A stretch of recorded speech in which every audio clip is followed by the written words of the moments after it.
교회가 이 땅에 있으면서 끊임없이 과거만 바라보고 있다면 그것은 아닙니다. 교회는 내일 어떤 교회가 될 것인가에 집중해야 될 것입니다. 물론 개인도 마찬가지입니다. 우리도 예전에 왕년에 나 때는 이런 말 하지 말고 지금 현실과 앞으로를 바라보며 나아가야 할 것입니다. 오늘 내가 성공했느냐 실패했느냐보다는 내일 성공할 것이냐 실패할 것이냐에다가 집중하시기 바랍니다. 오늘은 이 주님의 교회 또 주님의 성도라는 말씀으로 말씀을 전하려고 합니다. 그래서 바람직한 교회상은 어떤 것인지, 바람직한 교인들은 어떤 교인들인지 좀 생각해 보려고 합니다. 그래서 먼저 우리 바람직한 교회상은 어떤 교회상인지 우리가 16년을 준비하면서 이제 새롭게 우리 마음에 새겨야 할 것 같습니다. 첫째는 주님께서 머리가 되시는 교회인가입니다. 오늘 본문 말씀입니다. 앞에 22절부터 읽으면 만물을 그 발 아래에 복종하게 하시고 그를 만물 위에 교회의 머리로 주셨느니라. 그런 예수 그리스도죠. 교회는 그의 몸이니 만물 안에서 만물을 충만하게 하시는 자의 충만이니라 라고 되어 있습니다.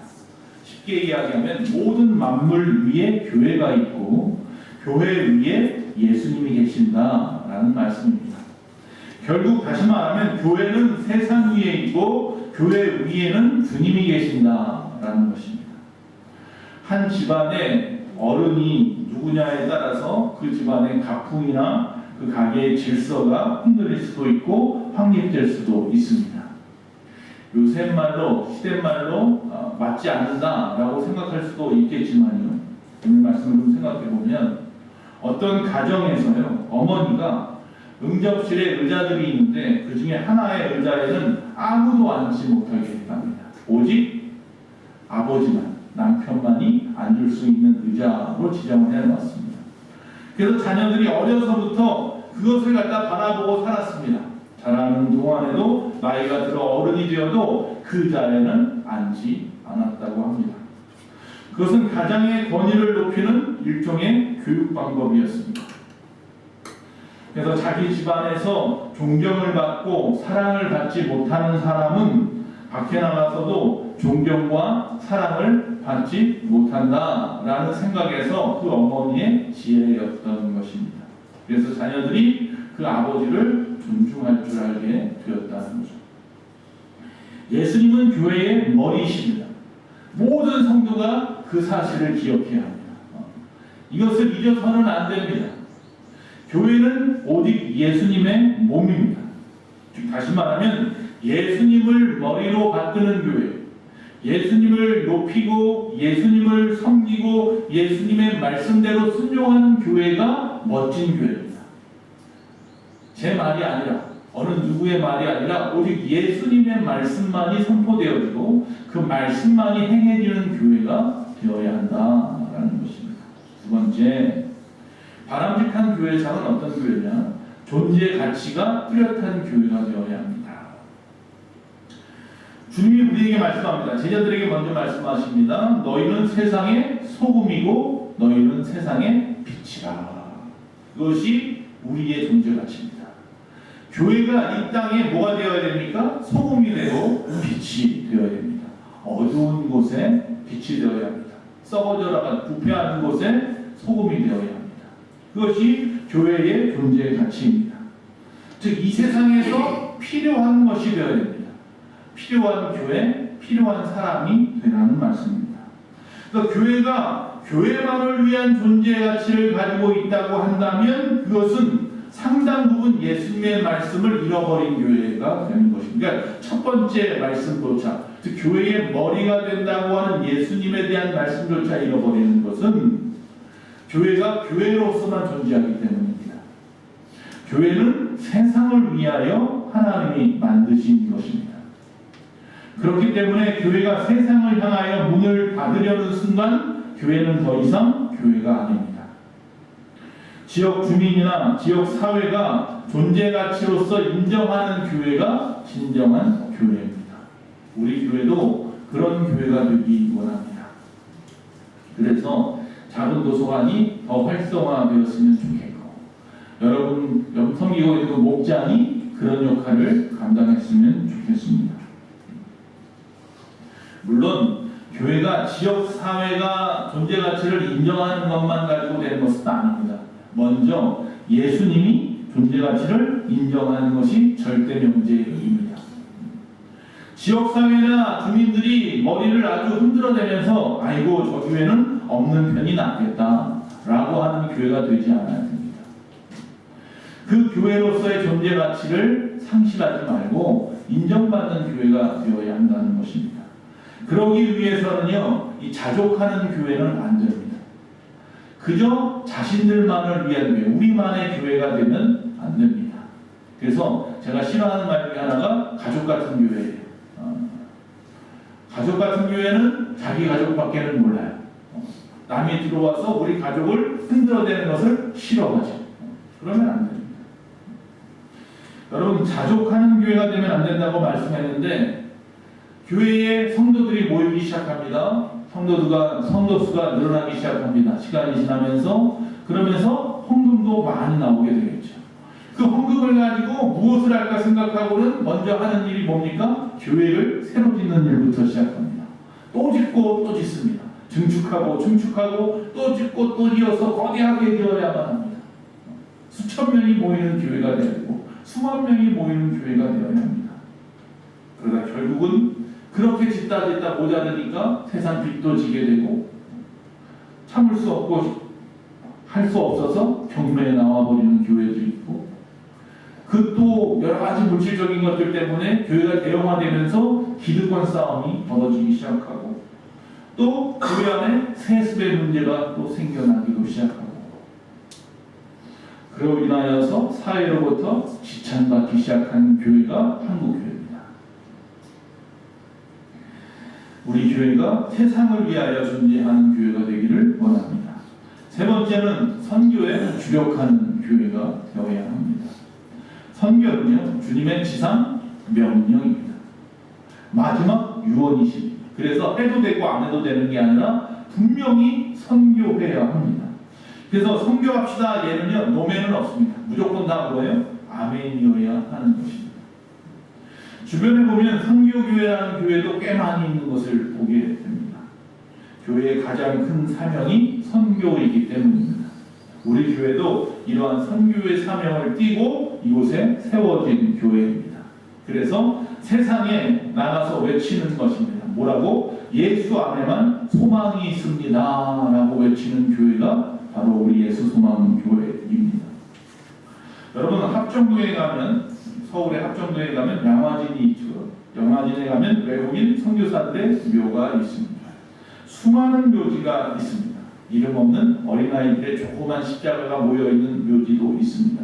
그 부모 따라왔다가 죽음을 당한 것이죠. 근데 거기에 대부분의 그 선교사님들은 자기의 조국보다 이 조선 땅을 더 사랑했기 때문에 헌신했던 분들입니다. 지금은 몇 분이나 그곳에 묻혀있는지 모르지만 제가 처음에 갔을 때만 해도 143명이라고 했던 기억이 있습니다. 그리고 그 자녀들을 포함하면 약 400여 명의 순교자들이 잠든 곳이다 라고 했었습니다. 그 가족까지 포함해서. 그 중에 보면 미국의 텍사스에서 25살 된 처녀가 넘어왔습니다. 선교사로. 그의 이름은 루비 캔드릭입니다. 이 루비 캔드릭이 처음 조선 땅을 밟자마자 집에다가 편지를 썼습니다. 그 편지에 이렇게 썼습니다. 내게 만약 1000번의 삶이 더 있다면 그 삶을 모두 한국을 위해 바치겠습니다. 그러나 그녀는 한국에 온 지 9달 만에 충수형으로 순교하고 말았습니다. 이처럼 수많은 선교사가 조선에 가는 것은 죽으러 가는 것이다 라고 하는 소문이 세상에 퍼져 있었음에도 불구하고 아무도 알아주지 않는 이 조선 땅에 나와서 이 선교사의 무덤이라고 하는 이곳에 묻혀버렸다라는 것입니다.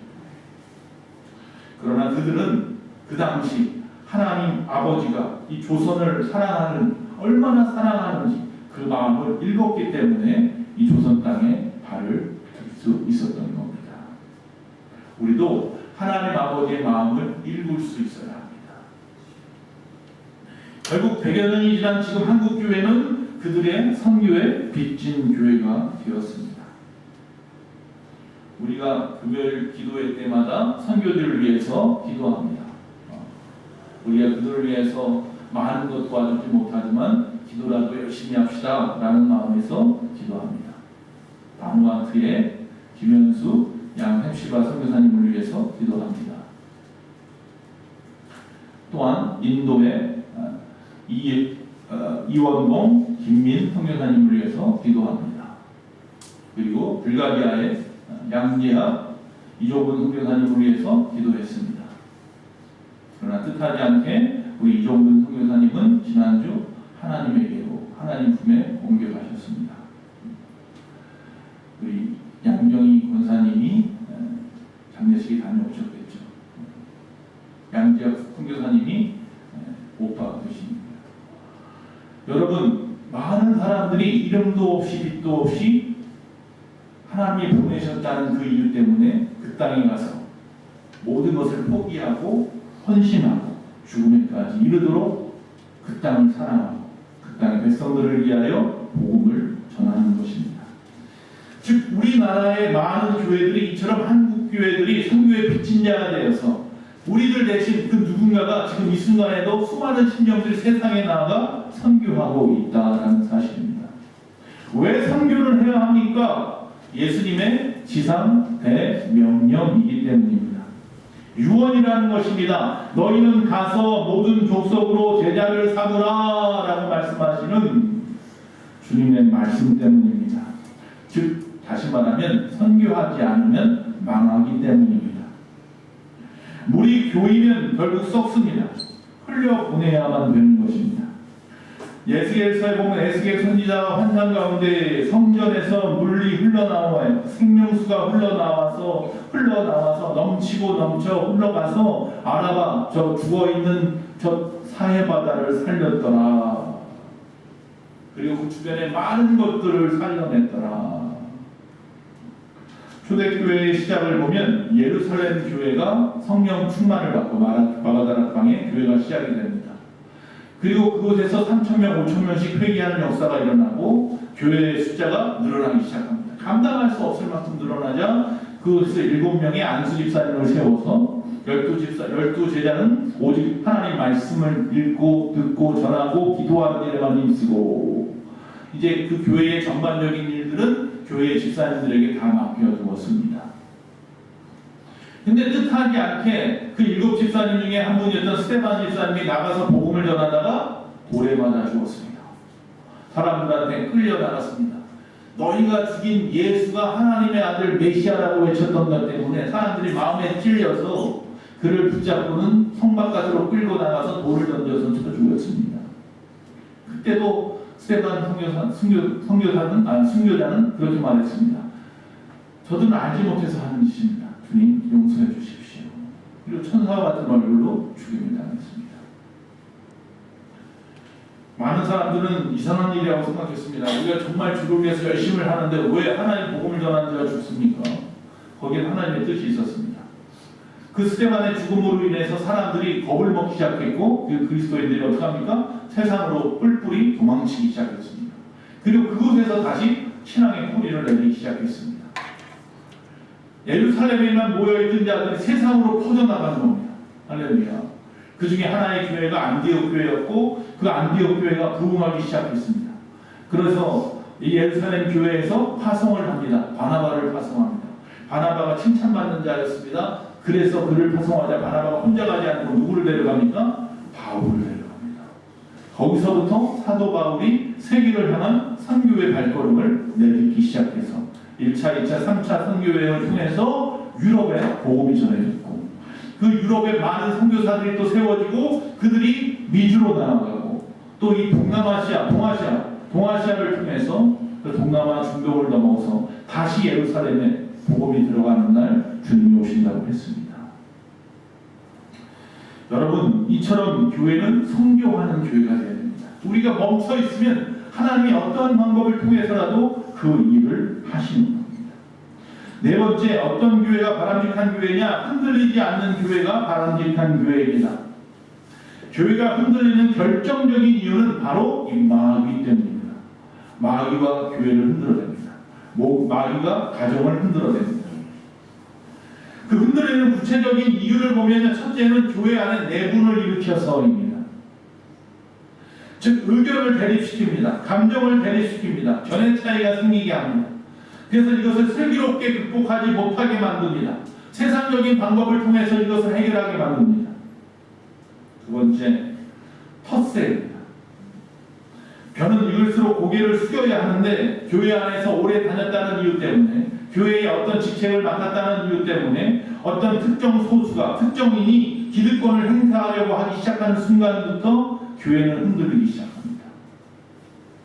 하나님의 교회가 내 교회라고 생각하는 순간부터 흔들리는 겁니다. 세 번째는 신앙의 부족입니다. 지식이 부족하거나 경험이 부족해서 교회가 망하지 않습니다. 신앙이 부족해서 망합니다. 교회는 신앙 공동체이기 때문에 모든 문제와 모든 사건은 믿음으로 풀어야 됩니다. 그런데 그 믿음으로 풀 만한 능력이 없으니까 세상 방법으로 풀려고 합니다. 그리고 인간의 지식이나 경험을 갖다가 통해서 해결하려고 합니다. 세상의 법정 앞에 나가려고 합니다. 그러는 순간 교회는 결국 흔들릴 수밖에 없습니다. 네 번째, 이단과 불순 세력 때문입니다. 지금 얼마나 많은 이단들이 판을 치고 있습니까? 우리 교회 주변으로도 사방으로 진을 치고 숨을 막히게 하는 것이 이단입니다. 교회를 의도적으로 파괴하려고 하는 이 이단이나 이런 불순 세력들이 교회 안에 파고 들어와서 우리를 유혹한다든지 분열을 일으킨다든지, 그래서 교회가 흔들리더라라는 것입니다. 이처럼 교회 안에 내분이 생기거나 텃세를 부리거나 신앙이 부족하여 세상의 방법을 택하려 하거나 또는 이단이나 불순 세력에 의해서 흔들리기 시작할 때는요, 오직 그 흔들림을 막을 수 있는 방법은 기도밖에 없고요, 오직 그 흔들림을 막을 수 있는 방법은 말씀밖에 없다. 우리가 말씀 위에 굳게 서서 기도하고 있다면, 먼저 믿은 자들이 교회의 청지기들부터 하나님 앞에, 말씀 앞에 바로 서 있다면, 우리가 우뚝 서 있다면 흔들릴 염려가 없습니다.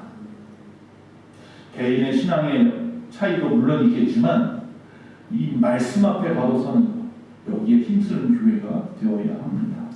개인 신앙도 마찬가지입니다. 한눈 팔고 딴소리하고 딴 사람 말에 귀 기울이고 마음을 빼앗기고 그렇게 흔들리고 그러다 무너지는 겁니다. 중요한 것은 신앙이 흔들리면요, 우리의 모든 것이 흔들리는 겁니다. 나의 신앙이 흔들리면 나의 삶의 전반적인 모든 것들이 다 흔들린다는 사실을 기억해야 됩니다. 그러므로 우리는 꿋꿋하게 제자리에 서 있어야 됩니다. 두 다리를 아주 강하게 버티고 믿음으로 버티고 서 있어야 합니다. 예수 중심, 말씀 중심, 교회 중심으로 살아가야 하는 것입니다. 자, 바람직한 교인상은 그럼 어떤 교인이어야 하느냐를 좀 생각해 보려고 합니다. 첫째로 믿음으로 자기 책임을 다하는 교인이 되어야 합니다. 믿음이 있어야 주님을 높이고 자기에게 주어진 책임을 다할 수 있는 것입니다. 기분이나 감정, 그리고 일시적인 어떤 감동으로도 교회의 일이나 주님의 일을 할 수 있습니다. 그러나 그렇게 기분에 따라서, 감정에 따라서 어떤 일시적인 감동에 의해서 교회 일을 하는 것은 지속성이 없습니다. 언젠가는 그 감동이 약해지거나 그 감정이 변할 수 있기 때문입니다. 한 젊은 훈련병이 공수부대에 참가하게 됐습니다. 훈련에 참가하게 되었습니다. 평소에도 겁이 많고 항상 만족스럽지 못했던 자기 인생을 다 바라보면서 내가 좀 강건해야겠다 해서 공수부대에 참여하게 지원하게 된 겁니다. 그리고 무엇을 합니까? 훈련받는 날 낙하 훈련을 하게 됐습니다. 비행기를 타고 아주 높은 곳에 올라가서 낙하산을 메고 뛰어내리라고 합니다. 옆에서 그 훈련병을 갖다가 가르치는 조교가 뛰어내리라고 외칩니다. 그런데 머뭇머뭇 도대체 발이 떨려서 뛰어내릴 수가 없었습니다. 교관이 다가와서 말합니다. 괜찮아. 네가 지금 메고 있는 이 낙하산은 확실하게 작동할 것이고 내가 너와 함께 뛰겠다. 그러니 내가 하는 대로만 하면 안전하게 내려갈 수 있어. 훈련병은 교관을 바라보고만 합니다. 정말 낙하산이 펴질 것이라고 확신하십니까? 그래서 교관이 말을 합니다. 웃으면서 나는 이 훈련을 수백 번 해왔어. 수백 번 내가 쌓은 이 낙하산이 펴지지 않은 적이 한 번도 없어. 이 낙하산은 검증된 장비야. 그럼 이 낙하산과 너의 낙하산을 바꾸어 매보자. 그래서 바꾸어 매었습니다. 그러자 마음이 어떻게 돼요? 든든해지기 시작했습니다. 그리고 나를 따라와. 그러면 절대로 위험하지 않을 거야. 결국 훈련병은 교관의 말을 따라서 두려움을 이기고 뛰어내렸습니다. 낙하산은 무사히 펼쳐졌고 안전하게 착지할 수 있었습니다.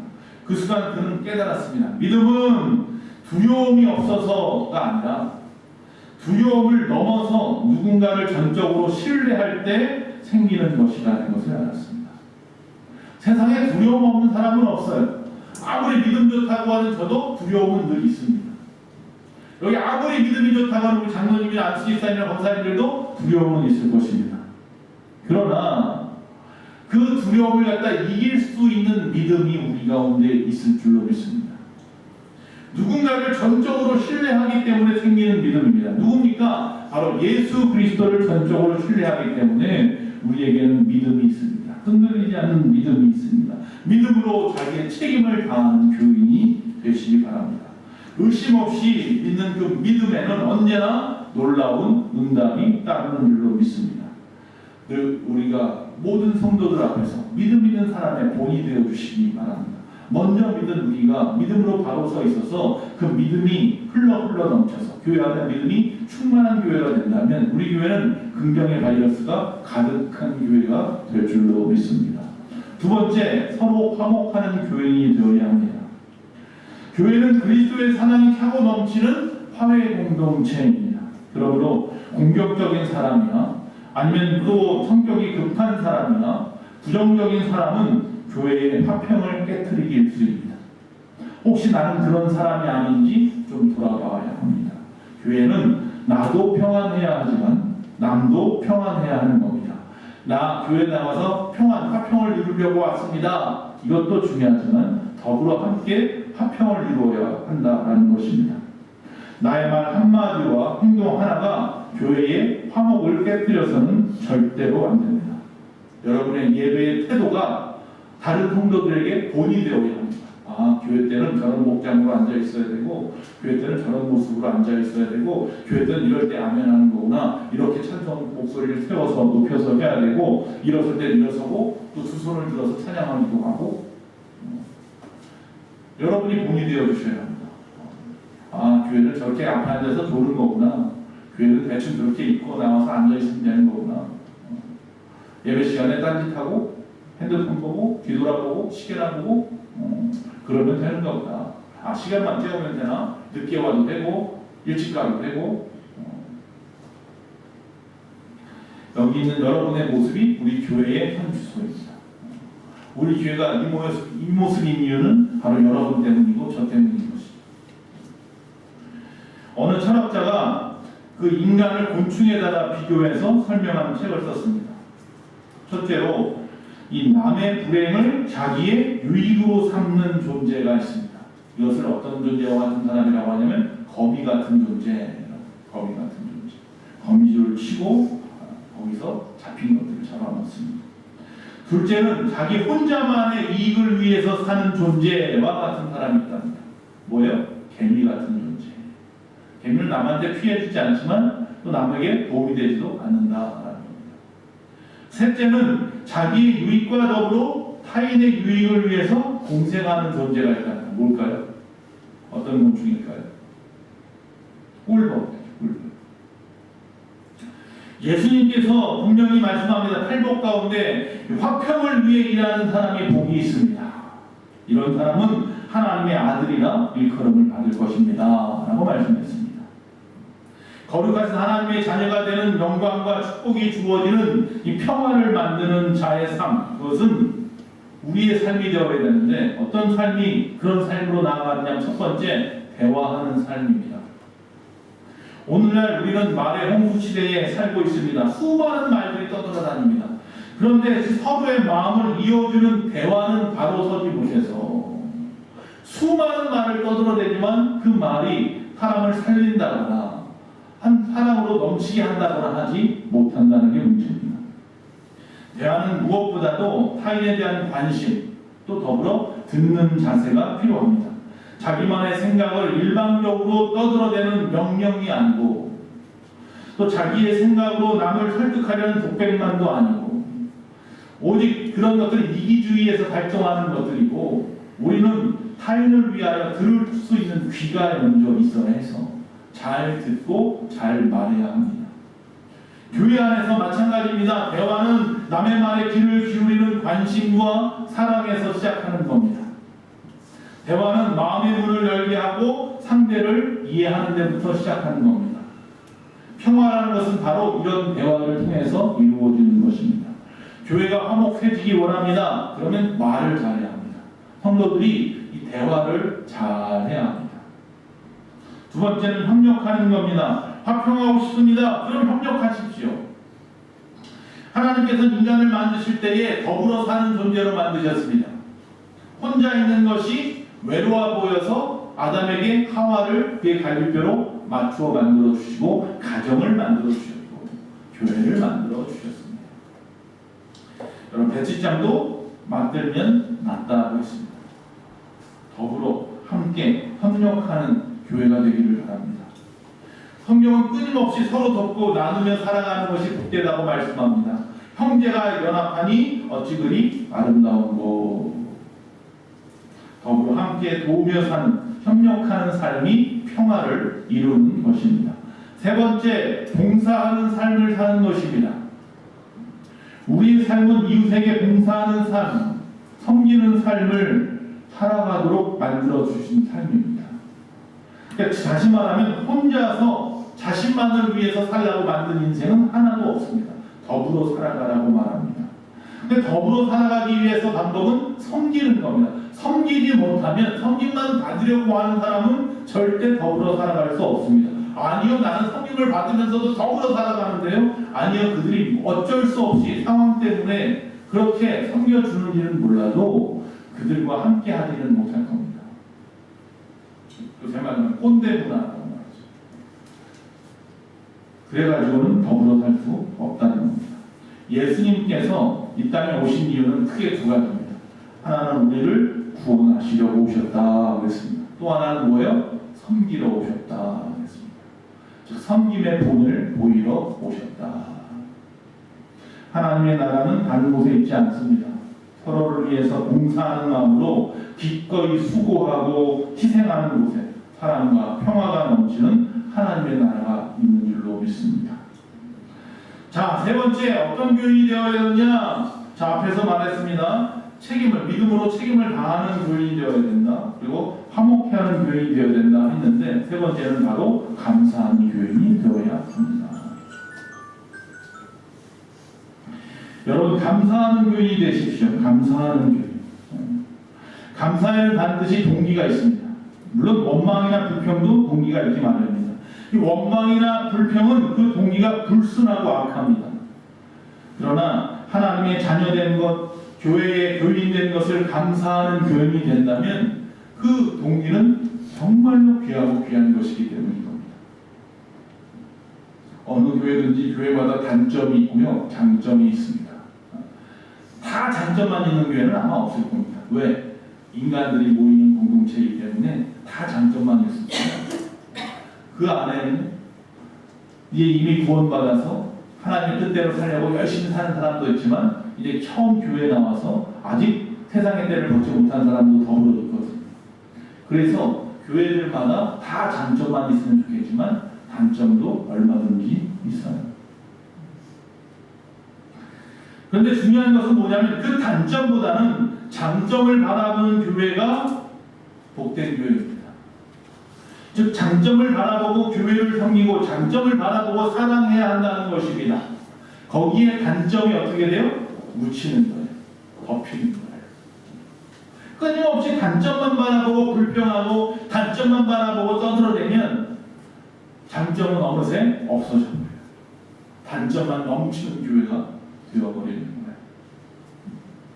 교회는 내 신앙을 키우는, 또 내 신앙을 지키는 그릇과 같습니다. 어느 그릇에 우리가 담겨 있느냐는 중요합니다. 여러분과 저는 이 예수소망교회라는 이 그릇에 담겨 있습니다. 그래서 교회 선택은 굉장히 중요합니다. 말씀이 살아있는 교회여야 합니다. 바른 것을 가르치는 교회여야 합니다. 세상의 어떤 방법을 통하지 않고 순수하게 하나님의 방법으로 하나님의 나라를 향하여 전진하는 교회여야 합니다. 그래서 예수소망교회가 여러 가지로 참 좋은 교회가 되기를 바랍니다. 모범적인 교회들이 출석하는 아름다운 교회이기를 바랍니다. 그래서 이 교회를 통하여 하나님의 은혜가 늘 넘쳐서 세상으로 흘러가기를 간절히 바랍니다. 그리고 여기 참석한 모든 성도들 심령 속에 교회를 사랑하고 섬기는 마음이 충만하기를 간절히 축원합니다.